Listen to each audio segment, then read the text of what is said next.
Bienvenue, mesdames et messieurs, dans Politicia, votre rendez-vous politique. Il a 73 ans, il s'appelle Ibrahim Boubacar Keïta. Il dirige le Mali depuis 5 ans. Après un temps de réflexion, sa décision vient d'être prise. Il veut encore diriger le Mali pour les 5 prochaines années.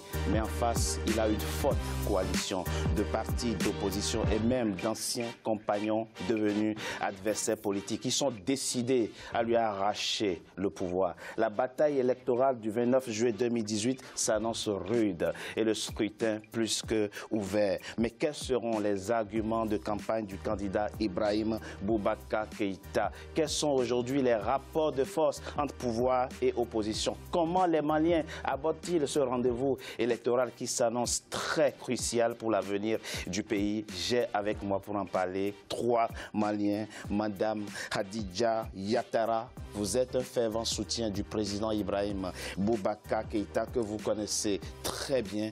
Pour lui, pour vous plutôt, il a un bilan positif. Il faut défendre ce bilan. Sa candidature est clairement justifiée. Vous nous en direz davantage au cours de cette émission. Merci d'avoir accepté notre invitation. Oui, je vous remercie de m'avoir invité. Sékou Magassa, vous êtes membre de l'URD, l'Union pour la République et la démocratie de Soumaïla Cissé, le chef de file de l'opposition malienne. Aujourd'hui, selon vous, le Mali est dans une situation telle qu'il est quasiment impossible pour les Maliens d'accorder à nouveau leur suffrage au président Ibrahim Boubacar Keïta. Et pour vous, le prochain président du Mali s'appelle Soumaïla Cissé. Merci d'avoir accepté notre invitation. Merci. Kéchéri Doumbia, vous êtes vous le président en Europe du FNC, le Front Nouveau Citoyen. J'ai lu les dernières déclarations, du moins les dernières publications de votre front et j'avoue que vous avez la plume fertile. Vous écrivez ceci et c'est très important d'insister là-dessus. Je vous cite, le Mali est à genoux, tombé à terre et éclaté en de nombreux fragments ethnico-identitaires, clans politico-affairistes équipés de 1001 armes de destruction nationale. Et le peuple malien cherche désespérément un leader, un vrai, conscient et patriote, pouvant le conduire à se libérer des envahisseurs étrangers dans le nord et s'affranchir des usurpateurs autochtones dans le sud. Merci. Merci. Vous nous en direz davantage sur la situation dramatique de votre pays telle que vous la présentez dans vos publications. Merci à vous. Ses partisans ne cessent de dire « Boitabla, entendez, le vieux ne laissera pas et le vieux ne va pas laisser ». Et lui les a écoutés, en vrai guerrier. Il veut aller encore au charbon. Il croit en son bilan. Il veut défendre son bilan. Seulement voilà, la victoire est loin d'être assurée pour le président sortant Ibrahim Boubacar Keïta. C'est un reportage signé Mokhtar Bari, notre correspondant au Mali.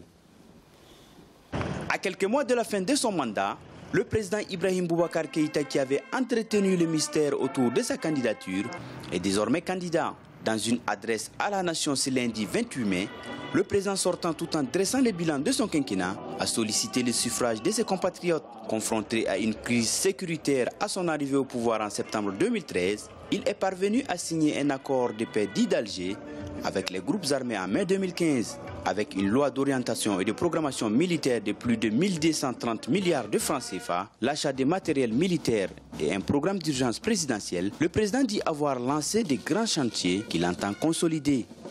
Mais ce qui est à retenir, c'est que nous avons réussi à avancer. À présent, le plus important est de capitaliser les résultats obtenus dans le travail et dans l'engagement, de hausser le niveau de nos ambitions, d'accentuer notre effort en faveur des couches les plus défavorisées et de dégager des perspectives nouvelles. Mes chers compatriotes, le Mali m'a tout donné. Il m'a comblé en me permettant de remplir pendant pas de 2 décennies les charges les plus hautes et les plus exaltantes qu'un fils de ce pays peut penser exercer. Je ressens simplement et seulement le profond désir de poursuivre mon devoir, qui est de servir au mieux le Mali, en ces heures où les incertitudes ne sont pas encore totalement levées. Après la décision de l'ADEMA de privilégier la candidature du président au détriment d'une candidature interne, une coalition d'une soixantaine de partis politiques dénommés Ensemble pour le Mali défendra le bilan du président. Mais celui-ci reste entaché par la déliquescence de la situation sécuritaire qui a gagné les centres du pays et même au-delà. Cependant, la machine électorale dont dispose le parti présidentiel le Rassemblement pour le Mali semble inquiéter l'autre coalition pour l'alternance. Je pense que c'est vraiment une pression familiale, une pression de l'entourage et ensuite un peu par routine. Alors, si vous avez suivi sa déclaration, il a beaucoup mis l'accent sur la lutte contre l'insécurité et ce qu'il a appelé lui-même ses réussites en la matière, l'opérationnalisation du G5 Sahel et la mise en place de la loi de programmation militaire. Bon, mais en même temps, c'est des arguments qu'on peut retourner contre lui. En tout cas, Ibeka, pour lui, il a réussi beaucoup dans le domaine sécuritaire et il pense qu'il doit continuer pour asseoir cette sécurité-là. La Cour constitutionnelle a reçu la première candidature qui n'est autre que celui du président Ibrahim Boubacar Keïta ce 29 mai. En 2013, le président avait bénéficié des soutiens qui se retrouvent dans la ligne de départ. Il s'agit de Alou Badra Diallo et Mohamed Ali Batili. Le Mali m'a tout donné, je ressens le profond désir de continuer à le servir, dit le président sortant Ibrahim Boubacar Keïta. Madame Yatara, pourquoi s'est-il d'abord donné le temps de la réflexion avant de rendre officielle sa candidature? Oui, il faut d'abord présenter le monsieur. Il faut déjà présenter Ibeka. Les gens pensent que ce n'est pas le même Ibeka d'avant qu'ils ont connu. Le fougueux qui a des décisions fermes. Non, il est toujours le même Ibeka. D'accord. Quand il prenait le pouvoir et qu'il s'était mis là, il s'est trouvé en face d'une grosse chape qui dépassait lui-même ses compétences. L'ONU, l'Union européenne, l'Union africaine se sont coalisés pour lui imposer un programme auquel il ne s'y attendait pas. Madame, dans un premier temps, pourquoi sa candidature n'a pas été spontanée? Avait-il des doutes? Non, il n'a pas eu de doute.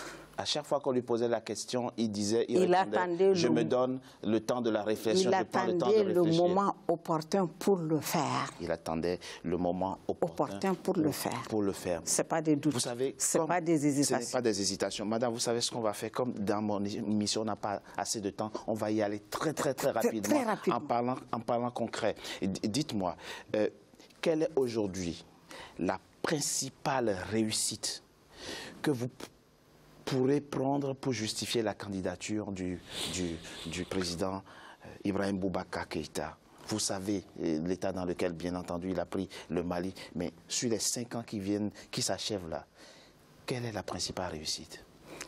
Il a réussi beaucoup de choses. Oui, la principale. On ne peut pas dire que c'est ça la principale réussite. Le G7 Sahel.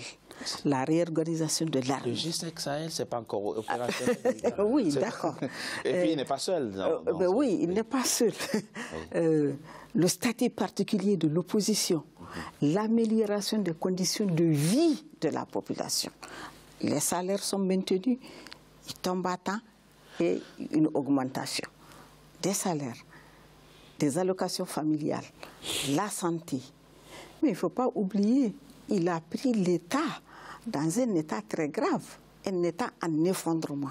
L'État malien. L'État malien. En 2013, quand il prenait le pouvoir, l'État malien n'existait pas. Oui, mais donc on ne peut pas établir. C'est devenu l'argument facile. Non, ce n'est pas un argument facile. Parce qu'aujourd'hui, il sera jugé sur la base de son bilan. Voyez. Oui. Mais on reviendra évidemment, sur quelques éléments. Oui, parce qu'on ne peut pas établir un programme sur un État en ruine.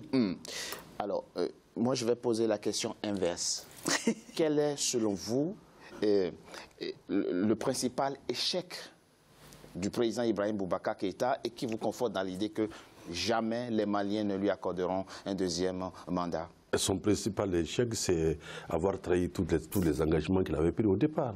C'est-à-dire que vous faites la liste de tous les engagements d'IBK en 2013. Citez quelques-uns, ce que vous pensez qu'il a il avait promis 200 000 emplois, demandé aux jeunes à Bamako aujourd'hui si on a créé les 200 000 emplois. Il avait dit, il allait par exemple, pour parler des femmes, faire 30% légalement qui est prévu pour le quota des femmes dans les institutions, demander aux femmes si ce quota il a été fait. Il avait prévu de mettre l'armée à niveau et de réduire cette insécurité qui n'est plus résiduelle. Je pense que tout le monde a compris désormais qu'on ne parle plus d'insécurité résiduelle, que l'insécurité elle est générale. Cette insécurité-là, elle s'est aggravée depuis la signature de l'accord. Et ça, c'est des constats qui sont là tous les jours. Donc à partir de ce moment-là, on ne peut pas, IBK ne peut pas, enfin, je vais employer un mot peut-être pas méchant, mais il ne peut pas aimer le Mali et demander un deuxième mandat.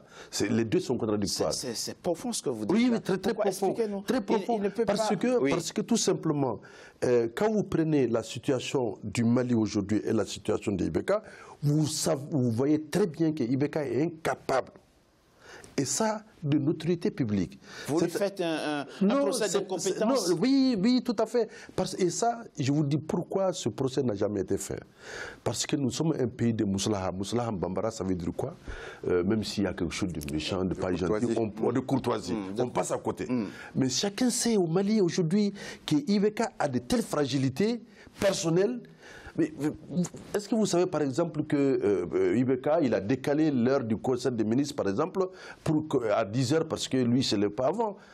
Vous voyez un peu des choses comme ça. Mais il a tellement de... C'est anecdotique. On peut c'est anecdotique. Alors il y a plusieurs choses. Être un bon président. Ça c'est ce que je dis. Surtout si on se couche à 5 h du matin. Oui, ça c'est ce que je dis. Ça c'est ce que je dis, monsieur. Et bon, qui peut se dire facilement. Mais c'est pour vous dire que quelle que soit la situation que vous prenez la corruption, 2014, année de lutte contre la corruption, l'année de la généralisation de la corruption, de pratiquement la légalisation de la corruption, puisque les principales difficultés en termes de corruption ont été révélées au sommet de l'État. Ça veut dire dans l'entourage de IBK. C'est-à-dire, on ne va pas le citer maintenant, mais c'est pour vous dire que vraiment, s'il aime le Mali, il aurait dû dire, vraiment aimer le Mali, c'est dire aujourd'hui, cherchons quelqu'un d'autre. À ce point-là? À ce point-là. Parce que c'est l'abîme. Nous sommes au bord de l'abîme. C'est pour ça que pour certaines personnes, le problème aujourd'hui, ce n'est plus une question de génération, de candidats, de machin. Non. Pourquoi 90% des acteurs maliens sont engagés aujourd'hui dans l'alternance? Quelle que soit la personne que vous prenez, les anciens premiers ministres de IBK, ses ministres, ses anciens collaborateurs, tout le monde. Je l'ai dit, effectivement. Vous l'avez dit. Dans mon mot, il a des compagnons qui ont basculé dans l'opposition. Mais parce que chacun a vu qu'à un moment donné, ce n'est plus une question d'ego. C'est une question du Mali. Alors, très rapidement, M. Doumbia, je l'ai dit, j'ai fait référence tout à l'heure aux publications de votre front. Et là, vous écrivez quelque chose que je cite encore, le moins que l'on puisse affirmer, c'est que IBK, vous l'appelez ici, c'est le président Ibrahim Boubacar Keïta, imposé par François Hollande il y a 5 ans, n'en peut plus de gérer ce pays auquel il avait pourtant tout promis, même le ciel et les astres. Arrivé au terme de 5 années de grande vadrouille insouciante, IBK ne restitue finalement au peuple malien ni sa terre, ni ses rêves, et encore moins les sous des abondantes surfacturations. Fin de citation. Donc la corruption a gangréné ou gangrène à ce point votre pays, le Mali? Oui, mais ceci dit, notre article, ce n'est pas un procès à charge contre IBK, c'est juste une analyse. Oui, mais... C'est une analyse d'une situation, c'est pas un procès. Mais déjà, vous dites qu'il a été imposé par François Hollande. C'est les Maliens qui l'ont élu déjà. Les juges ont vocation à juger. François Hollande a dit qu'il est intraitable, qu'il sera intraitable sur la date de la tenue de l'élection malienne le 28 septembre. C'est François Hollande qui l'a dit. Vous êtes au courant, tous les médias du monde sont au courant qu'il a imposé cette date-là. Et sur ce plan, je pense que IBK, sa principale mission, c'était de restituer la constitutionnalité au Mali. Parce que le Mali sortait d'un coup d'État. Et il avait réussi, le jour de son élection, s'il avait su lire l'histoire politique du Mali, il aurait, dans les 2 semaines qui ont suivi son investiture, abdiqué.